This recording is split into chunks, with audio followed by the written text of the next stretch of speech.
Times now has accessed the 83-page affidavit that's been filed by actor Salman Khan after Maharashtra government moved the Supreme Court challenging his acquittal in the 2002 hit-and-run case.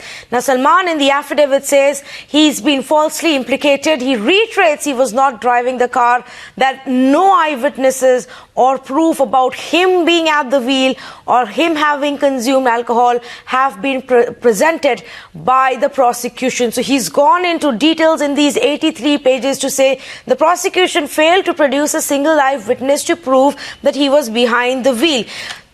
On the other side, after defending his own stand and after claiming that he wasn't even driving or present at that time in an inebriated state, Salman then goes on the offensive. He actually takes on the prosecution to say that the injured were tutored by the prosecution, that the prosecution tampered with the documentation.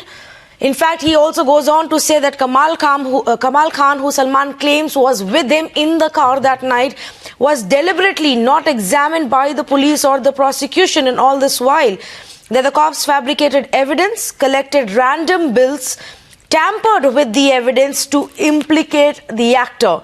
Timing of the FIR recording is also suspicious. Now, these are some of the just very basic key pointers that we're trying to highlight for you. Rhythm, of course, has more details. She's accessed that 83-page affidavit that's been submitted.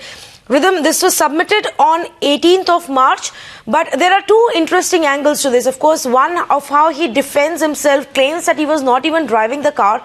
And on the other hand, then he goes on the offensive to say that the prosecution was actually tutoring the injured there.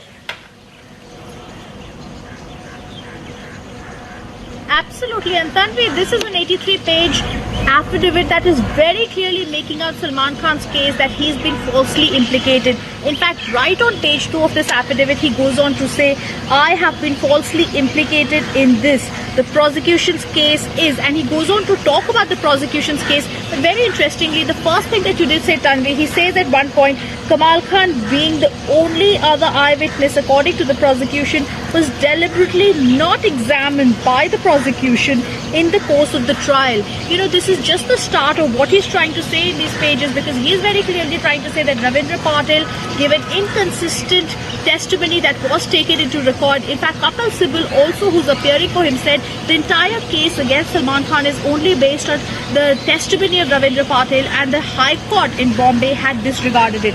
At another point, he very clearly, and I'm talking about page 15 of this 83-page affidavit, where he very clearly says, neither was I drinking, nor was I under consuming alcohol, nor was I driving the car. And I quote now from page 15, where he says, it is further pertinent to note that PW, that is the prosecution, does not depose that the respondent was smelling of alcohol or seemed to be under the influence of alcohol when he left JW Marriott Hotel.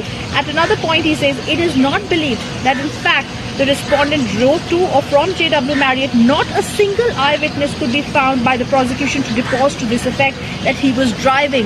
At another point, he says, and this is several times in this 83-page affidavit that he continues to say, the eyewitnesses have been tutored. He says that in fact it's very shocking to even think that those people who were injured on that night could be able to think that I was coming out of the car.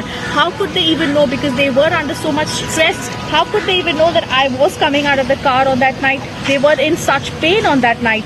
In fact, I'm quoting from page 20, where he says, it's important that while the injured were clearly tutored by the prosecution to give identical stories in their evidences, there are material inconsistencies. So several times during this 83-page affidavit, he goes on to say that they were tutored. Now remember, there's two things that are there against him in this affidavit, Tanvi.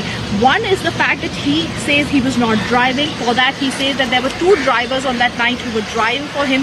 One driver who was there for the earlier part of the night, and the other driver who came in much later.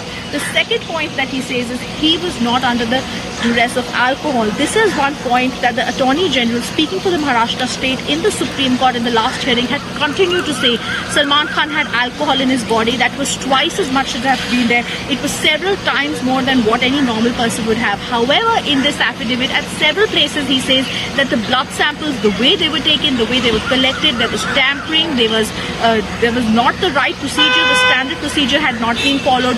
So very clearly, brick by brick, Salman Khan and his lawyers have which they say, number one, he's been falsely implicated. Number two, he was not behind the wheel of the car. Number three, he was having alcohol. So very clearly, a systematic response, a systematic defense by Salman Khan to try and get an acquittal from the top court.